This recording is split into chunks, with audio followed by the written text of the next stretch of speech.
kulanti wanaagsan dawadayaal kuna soo dhawaada barnaamijka wararkii ugu dambeeyay ee Soomaaliya. Qodobadan maanta barnaamijka ku soo qaadi doonana waxaa kamid ah wararkii ugu dambeeyay ee shirkii Afisiyoni, ra'iisul wasaare Rooble iyo madaxda maamul goboleedyada oo diiday codsi ka yimid Jubbaland, madaxweyne Axmed Madoobe oo ogolaaday in Garbaharey ay ka dhacdo doorashada. haddaba qaab nooc ah ayay uga dhici doontaa arrinta Somaliland oo noqotay qodobkii ugu adkaa iyo madaxda oo qaatay go'aankii ugu dambeeyay. xog lama filaan ah oo laga helay doorka madaxweyne Farmaajo uu ku yeelan doono shirka Afisiyoni. haddaba maxaa ka jira in madaxweynuhu uu furi doono shirweyne kale oo loo dhan yahay? madaxweynaha Puntland oo ku dhawaaqay go'aankii ugu adkaa ee ku saabsan shirka Muqdisho. qodobada kale waxaa kamid ah Xasan Sheekh Maxamuud oo fariin culus u diray ra'iisul wasaare Rooble kana digay fashil ku yimaada shirka Afisiyoni. haddaba maxaad kala socotaa khilaafka iyo hardanka ka dhex bilowday midowga murashaxiinta? dowladda Ingiriiska oo ciidamo gaar ah ee ku soo daabulaysa Soomaaliya iyo warbixin laga helayo qorshaha ciidamadaas, iyo taliyaha booliiska oo xilka qaadis ku sameeyay taliyaasha degmooyinka Muqdisho. maxaase ka jira in Farxaan Qaroole uu ka dambeeyay arrintaasi? qodobadaas ayaan ku faahfaahin doonaa barnaamijka insha Allah. waana subax Isniina 24 bisha shanaad ee May sanadka 2021. barnaamijkan wararka Soomaaliya waa mid aan ku soo gudbino dhammaan dhacdooyinka dalka. haddaba daawada ka qayb qaado dib u dhiska dalka inagoo ka dheeraanayna wax walba oo dib inoo celin kara. waad ku mahadsantihiin inaad taasna la fahantaan. fadlan la faafiyo wararka oo gaarsiiyo saaxiibadiina idinka oo ku share gareynaya baraha bulshada. mahadsanidin. aynu ku bilownee waxaa maanta ka sii socon doona magaalada Muqdisho, gaar ahaan teendhada Afisiyoni, shirkii arrimaha doorashada, iyadoo sida aad wararkeennii hore ku daawateen heshiisyo hordhaca laga gaaray inta badan qodobadii la isku hayay. wararka aan helnay ayaa sheegaya in ra'iisul wasaare Rooble, madaxda maamul goboleedyada iyo duqa Muqdisho ay isfahan ka gaareen qodobadii ugu waaweynaa ee la isku hayay. dhammaan xubnaha ayaa isku raacay inaan wax isbedel ah lagu samayn heshiiskii 17 Sebtembar iyo isfahamkii ee shirkii gudiyada ee magaalada Baydhabo. arrinta Somaliland ayaa ahayd doodii ugu weyneed ee shirkii shalay, waxaana si madax bannaan loo helay in ra'iisul wasaare Rooble iyo madaxda maamulada ay dadaal ku bixiyeen in xal laga gaaro arrintaasi. ila wareedyada la helay ayaa sheegaya in haatan la go'aamiyay in siyaasiyiinta Somaliland loo madax banneeyo in iyagu ay xal ka gaaraan arrintaasi. gudoomiyaha aqalka sare baarlamaanka dalka mudane Cabdi Xaashi Cabdilaahi iyo siyaasiyiinta la safan ayaa si weyn uga soo horjeeda nuqulka heshiiskii Baydhabo, waxa ayna taas keentay in muranka uu gaaro meel aad u adag. xafiiska ra'iisul wasaare Rooble ayaa laga soo xigtay in uu Cabdi Xaashi iyo ra'iisul wasaare ku-xigeenka Mahdi Guuleed uu madax banneeyo in ay iyagu go'aan soo gaaraan.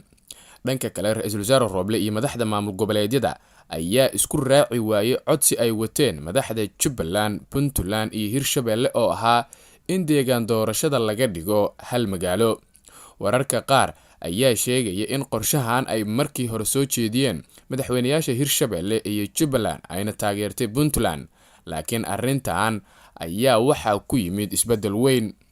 ila wareedyo oo aan markaasi ku kalsoonaan karno ayaa inoo sheegay in madaxweynaha Hirshabelle uu ka laabtay go'aankii uu ku codsaday in deegaan doorashada laga dhigo oo kaliya Jowhar, maadaama aysan gacanta ku hayn beledweyne. madaxweynaha Hirshabelle Cali Guudlaawe ayaa shirka ka sheegay inuu walaac xoogan ka qabo in reer Hiiraan ay sii dheeraadaan haddii doorashada laga soo wareejiyo. ra'iisul wasaaraha dalka Maxamed Xuseen Rooble ayaa dalbaday in cod loo qaado qodobkan. madaxweynayaasha Hirshabelle, Galmudug, Koonfur Galbeed iyo gudoomiyaha gobolka Banaadir ayaana u codeeyay inaan waxba laga bedelin heshiiskii 17 Sebtembar. wararka ayaa sheegaya in ugu dambeyn lagu heshiiyey in deegaan doorashadu ahaato sidii horey loo qoondeeyay, taasi oo ku qasabtay madaxda Jubbaland iyo Puntland inay aqbalaan. heshiiskii Baydhabo ayaa dhigaya in maamulka Jubbaland uu soo magacaabayo gudoomiyaha magaalada Garbaharey, isla markaana guddi doorasho oo heer federaal ah iyo kuwo maamulkaas ay doorashada ku qaban doonaan magaaladaasi. sidoo kale ciidamo ay ku jiraan kuwa booliiska AMISOM ayaa sugi doona ammaanka doorashada sida heshiiska ku dhigan. qodobka kale ee heshiiska laga gaaray waxaa kamid ah guddiga doorashada. ra-iisul wasaare Roble ayaana ogolaaday in la kala diro dhammaan xubnihii guddigaas ee uu khilaafku ka taagnaa. dhinacyada ayaa isku soo hadal qaaday in la dedejiyo doorashada, waxa ayna xogtu sheegaysaa in la soo jeediyey in muddo 4 bilood ah lagu soo gabagabeeyo doorashada, taasi oo ka bilaabanaysa marka heshiiska la saxiixo. wararka ayaa intaasi ku daraya in shirka haatan socda uu yahay mid hordhaca oo ay madaxda uga heshiinayaan arrimaha doorashada, kadibna la qaban doono xaflad ballaaran oo shirka guud lagu furayo islamarkaana lagu soo xirayo. xafladaas ayaa lagu saxiixi doonaa heshiiska lagu gaaro shirka socda, waxaana ka qayb geli doona madaxweyne Farmaajo iyo siyaasiyiin ay ku jiraan midowga murashaxiinta. sidoo kale ururada bulshada rayidka ayaa goobjoog ka ahaan doona.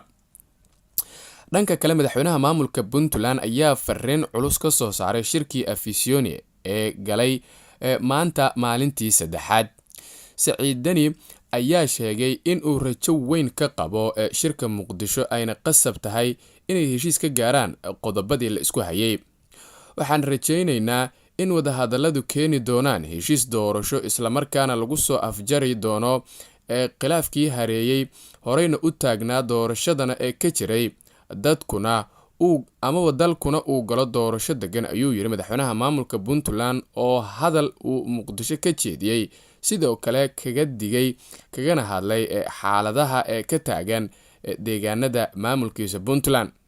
wararka la xiriira arrimaha doorashada ayaynu ku guda jirnaaye madaxweynihii hore ee Soomaaliya Xasan Sheekh Maxamuud oo ah murashax u taagan xilkaas ayaa hadal adag ka soo saaray shirka Muqdisho, isaga oo sidoo kale baaq xasaasi ah u diray ra-iisul wasaare Roble.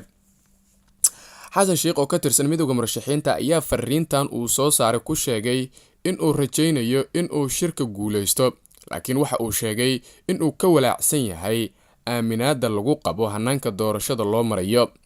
sooyaalka siyaasadda dalkeena waxa uuna barayaa in wada hadal kasta oo niyad wanaagsan ku salaysan uu dhaliyo natiijo ay dadkeena ku diirsadaan. waxaan saamilayda siyaasadda qaybaha kala duwan ee bulshada iyo saaxiibada Soomaaliya ugu baaqaya inay door ka qaataan sidii uu shirka ku guuleysan lahaa, ayuu Xasan Sheekh ku yiri war-saxaafadeedkiisa.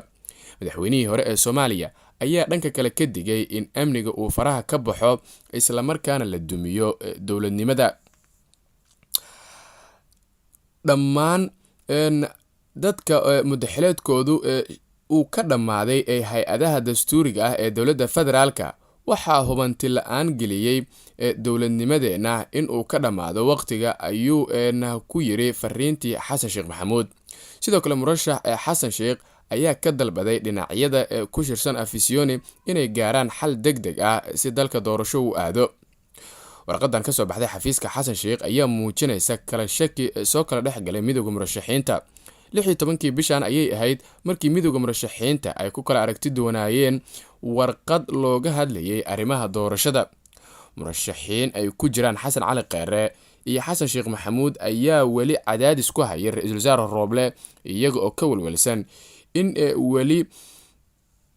uu weli haysan awood uu dalka doorasho ku geliyo. arrintaas ayaana keentay inay soo saaraan bayaano kulkulul sida xogaha lagu helay.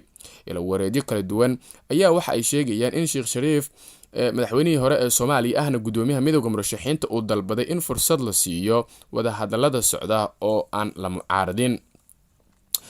murashaxiinta dhexdooda ayaa waxa ka dhex bilowday olole xoogan maadaama ay dhammaantood u hanqaltaagayaan xukunka filla Soomaaliya. weli warqad TV ayaad nagala socotaan. iminkana aan fiirino isbedel lagu sameeyay taliyaasha ciidamada ee gobolka Banaadir. taliyaha ciidanka booliiska Soomaaliyeed Cabdi Xasan Maxamed Xijaar ayaa waxa uu isbedel ku sameeyay qaar ka mid ah taliyaasha booliiska ee degmooyinka gobolka Banaadir. taliye xigeenka booliiska gobolka Banaadir ayuu Xijaar u magacaabay gaashaanle sare Cali Dhuux Cabdi oo loo yaqaano Mahad Allah. waxaa lagu bedelay Cornel Axmed Cabdi oo ku dhintay qarax ismidaaminta ahaa ee ka dhacay saldhigga Waaberi ee magaalada Muqdisho. xilka qaadista iyo isku shaandhaynta soo baxday ayaa saameyn ku yeelatay ilaa iyo 8 taliye oo degmooyinka gobolka Banaadir iyagu maamulayay. Yaxye casuurane lagu magacaabo ayaa waxaa loo magacaabay taliyaha saldhigga booliiska degmada Dayniile, halka Farxaan Maxamed loo magacaabay taliyaha booliiska degmada Boondheere. taliyaha saldhigga Hodan ayaa sidoo kale loo magacaabay Sikriye Cabdulaahi, halka Abuukar Sheekh Aadan ee laga dhigay taliya xigeenka saldhigga Kaxda. taliyaha booliiska degmada Dharkeelle waxaa loo magacaabay Gaashaanle Macalin Aadan. taliyaasha kale ee la magacaabay waxaa ka mid ah Axmed Bootaan oo loo magacaabay saldhigga Wadajir, Ismaaciil Jaamac oo loo magacaabay saldhigga Waaberi, iyo Xasan Cabdulle oo la geeyay saldhigga booliiska ee degmada Cabdicasiis ee gobolka Banaadir. isku shaandheyntan lagu sameeyay taliyaasha booliiska ee gobolka Banaadir ayaa waxaa la sheegay in uu ka dambeeyay taliyaha booliiska gobolka Banaadir Farxaan Qorole oo isagu dalbaday isbedelkan maadaama sida la sheegay uusan kalsooni ku qabin taliyaashii hore ee la soo shaqeeyay Saadiq John taliyihii hore ee booliiska gobolka Banaadir.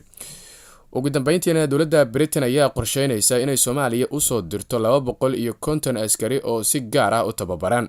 saxaafadda UK ayaa tabinaysa in qorshuhu yahay in ciidamadan Soomaaliya lagu daabulo muddo 12 gudahood ah. waxa ayna tani noqonaysaa markii ugu horeysay oo Soomaaliya loo soo diro ciidamadan loo yaqaano guutada Rangers. waxaan rabnaa in aan aragno iyada oo ciidamada gaarka ah ee loo daadgureynayo bariga Afrika si ay u taageeraan saaxiibadeena gobolka ee bariga Afrika, ayuu ka dhawaajiyay General Smith oo ah taliyaha ciidamada gaarka ah ee UK oo saxaafadda la hadlay. warbixinta ayaa intaas ku dartay in go'aankaas ciidamada gaarka ah ee UK uga howlgalayaan Soomaaliya looga dhawaaqi doono shir madaxeedka dalalka G7 ee qorshuhu yahay in bisha dambe uu markaasi ku qabsoomo jasiiradda Cornwall, halkaasi oo ay tagayaan madaxda wadamada ugu horumarsan dunida. General Smith ayaa rajeynaya in tallaabadan ay askarta ugu dirayaan Soomaaliya ay horseedo ciribtirka kooxda Al-Shabaab iyo xasiloonida dalkan dhaca geeska Afrika. ciidamadii Mareykanka ka hayaamay Soomaaliya horaantii sanadkan 2021 waxaa go'aankaasi qaatay maamulkii Donald Trump oo ciidanka u wareejiyay Djibouti iyo Kenya. ciidamada Britain ee jooga Soomaaliya ayaa fariisinkooda ugu weyn marka laga soo tago Muqdisho kule ee maamul goboleedka Koonfur Galbeed, halkaasi oo ay tababar ku siiyaan ciidamada militariga, booliiska iyo weliba sidoo kale daraawiishta Soomaaliya.